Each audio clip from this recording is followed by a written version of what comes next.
Assalamualaikum Waalaikumsalam warahmatullahi warahmatullahi wabarakatuh. wabarakatuh. Saya di sini dengan rekan saya akan mempresentasikan tugas besar struktur baja 2 dengan dosen pengampu Bapak Sumargo. Izin memperkenalkan diri, nama saya Rizky Andrianan Padilla dengan NIM 22500311046.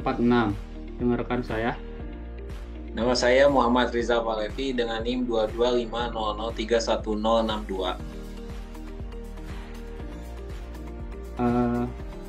Latar belakang dalam era pembangunan untuk saat ini itu semakin banyak bangunan bertingkat yang telah dibangun untuk memenuhi kebutuhan manusia. Banyaknya pembangunan untuk memenuhi kebutuhan manusia seperti pembangunan perkantoran, mal, sekolah, perumahan, dan lain sebagainya. Untuk saat ini perkembangan ilmu pengetahuan sangat pesat, begitu juga dengan ilmu struktur dalam bidang pembangunan. Untuk menghitung perencanaan struktur, kami menggunakan program komputer yang khususnya untuk merancang struktur bangunan tingkat tinggi seperti SAP 2000 yang kita pakai untuk tugas besar struktur baja 2, lalu Stavro, ETAPS, dan masih banyak lagi yang lain-lainnya. Dengan menggunakan program komputer tersebut dapat menghasilkan perhitungan yang cukup akurat sehingga dapat memperkecil risiko keruntuhan suatu bangunan bertingkat.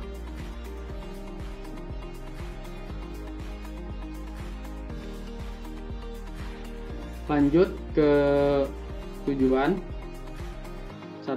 Tujuan yang kita gunakan untuk struktur baja 2 yaitu untuk mempelajari aspek-aspek perencanaan gedung bertingkat dengan menggunakan baja untuk diterapkan dalam suatu desain konstruksi. 2. Melakukan analisis kinerja gedung dan memperhitungkan dimensi material yang digunakan pada struktur baja. Tujuan yang ketiga yaitu mampu memperhitungkan anggaran biaya dari struktur baja berserta rencana kerja. Ini standar referensi atau SNI-nya sebagai berikut.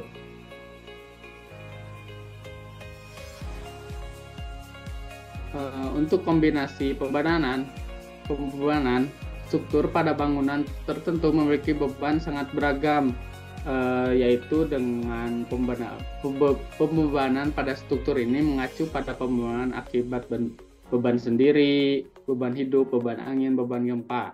Sedangkan pada saat struktur bangunan tersebut jadi tentu tidak hanya satu jenis pembebanan yang bekerja, melainkan dapat bekerja secara bersamaan dalam waktu yang sama. Oleh karena itu, diperlukan suatu kombinasi pembebanan pada struktur. Untuk kombinasi pembebanan mengacu pada beberapa peraturan, yaitu SNI 1726 2002 dan SNI 1727 2013 dengan kombinasi sebagai berikut.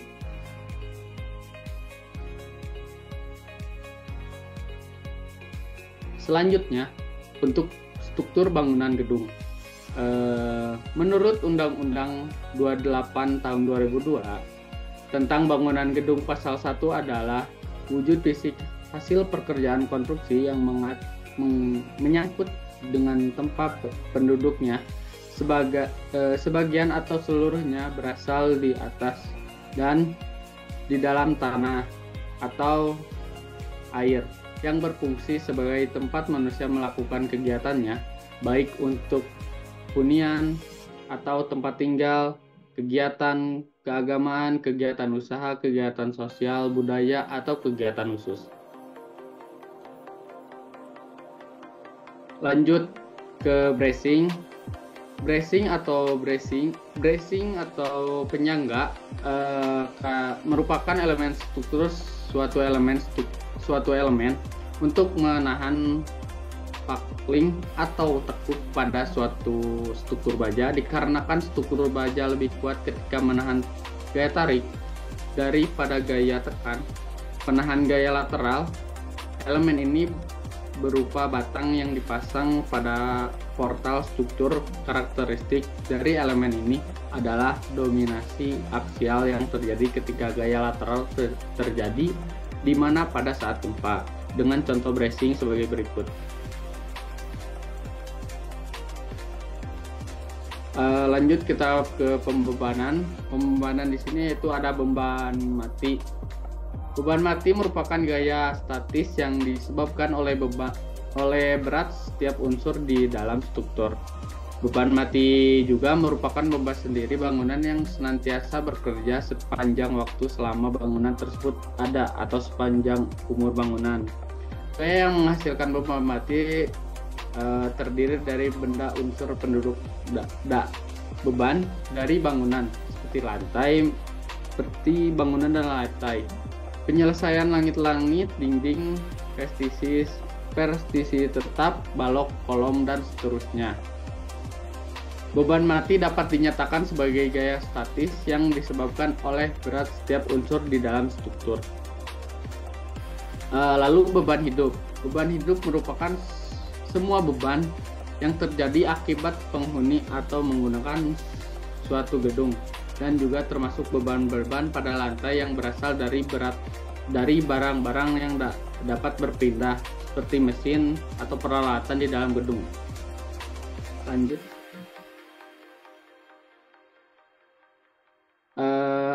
Lalu untuk selanjutnya yaitu beban gempa.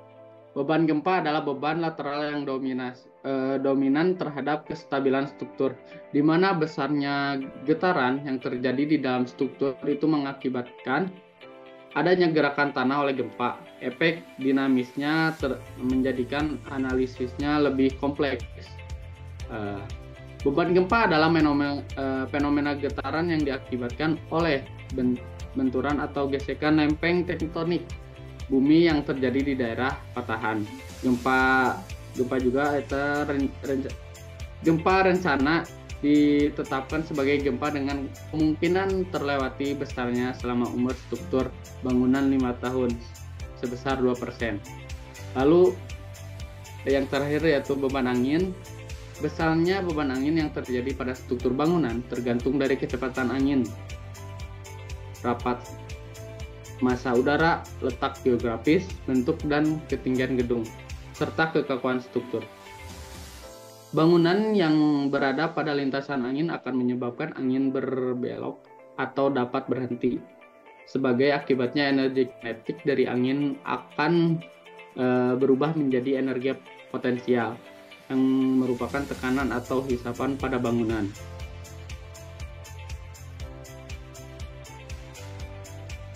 Untuk analisa struktur, pemodelan struktur yaitu pemodelan bangunan yang akan dibahas adalah bangunan bertingkat 3 dengan dinding menggunakan bracing model P bracing eclectic. Struktur bangunan direncanakan pada wilayah zona gempa dan berfungsi untuk perkuliahan dan laboratorium. Gambar struktur analisis pemodelan struktur ada di layar.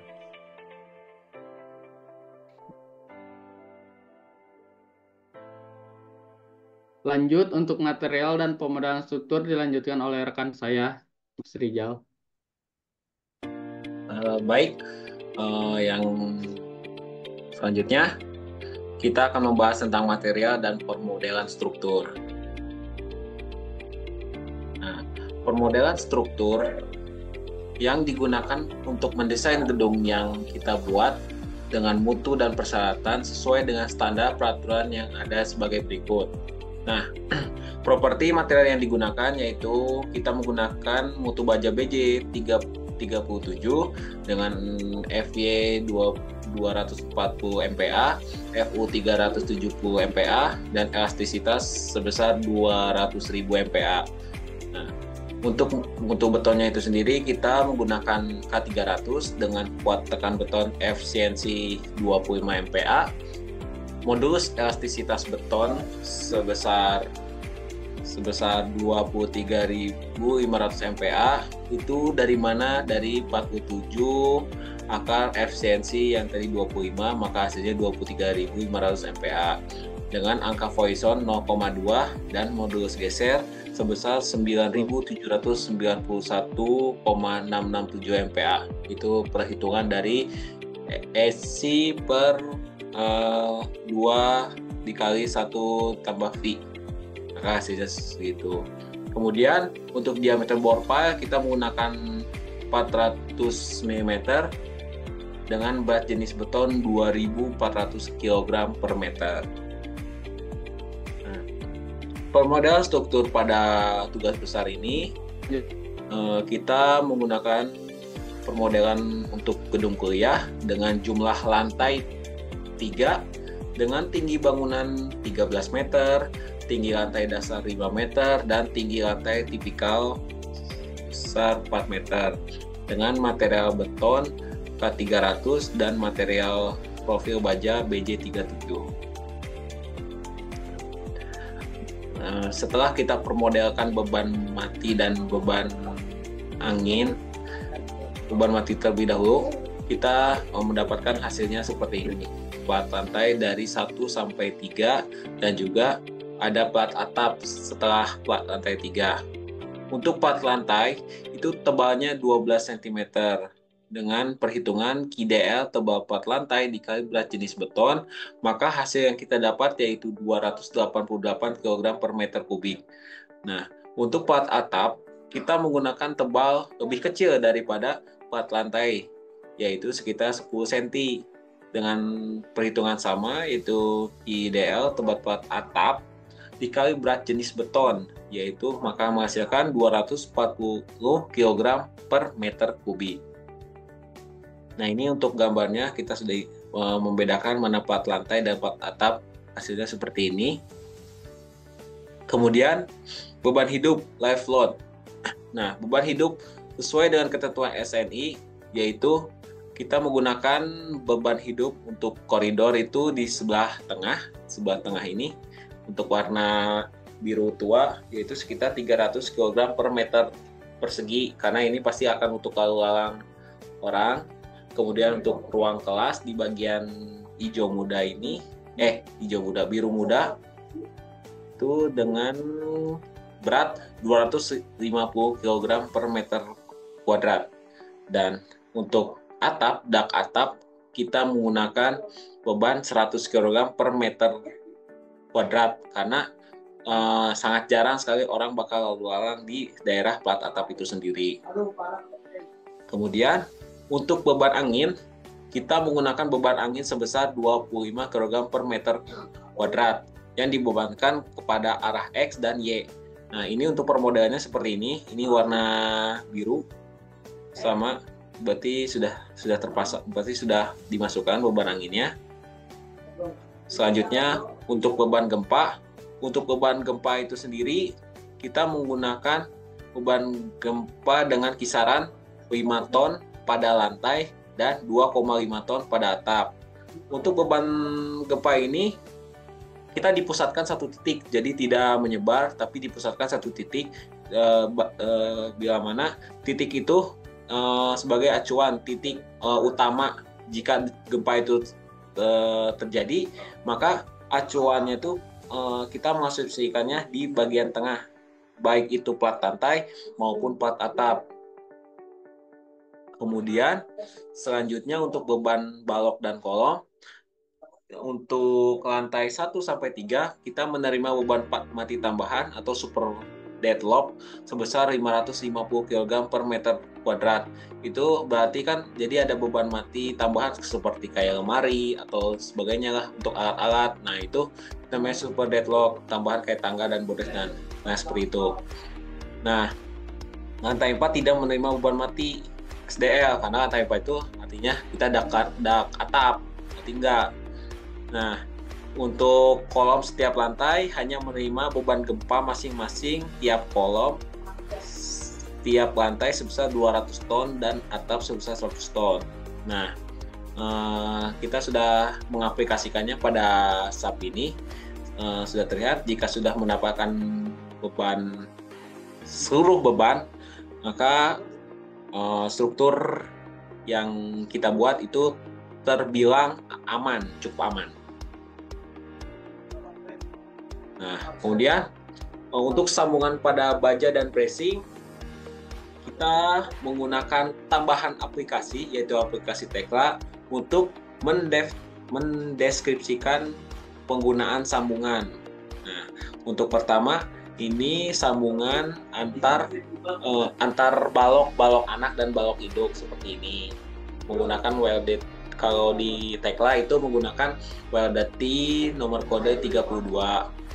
Kalau yang selanjutnya ini, nah ini untuk pengaplikasian bracing, itu kita bracingnya menggunakan 2L kali 150 kali 200, jadi ketebalannya dengan menggunakan sambungan bracing antar kolom dan bracing itu sendiri. Selanjutnya untuk sambungan kolom dan balok, kita kalau di aplikasi Tekla itu menggunakan sambungan Hounds. Sambungan Hounds ini lumayan cukup kuat menurut kita, karena di sini kan sudah ada. Kalau di Tekla itu, jika lambang kerucut ini warna hijau, berarti menandakan bahwa sambungan tersebut sudah terpasang dengan baik. Selanjutnya, nah untuk detailing tadi kan sudah menggunakan detailing bracing yang ada di aplikasi tambahan, yaitu aplikasi Tekla. Kita membuatnya seperti ini. Berarti dia menumpu pada kolom dan pedestal. Nah, untuk kolom dan pedestalnya itu sendiri kita hanya dilas seperti ini. Mungkin tidak terlihat ya, sebenarnya ada lasannya. Kemudian lanjut untuk hasil running SAP 2000-nya. Untuk aplikasi SAP-nya kita seperti ini. Untuk pembawakannya banyak ya, karena tidak semua balok kita gunakan, balok dan kolom itu sama, karena setiap bebannya beda, maka warnanya seperti ini. Dari tampak samping, tampak depan, dari 3 dimensi, dan tampak atas. Baiklah, mungkin segitu saja pemaparan dari kita. Mohon maaf apabila ada kesalahan. Cukup sekian. Assalamualaikum warahmatullahi wabarakatuh.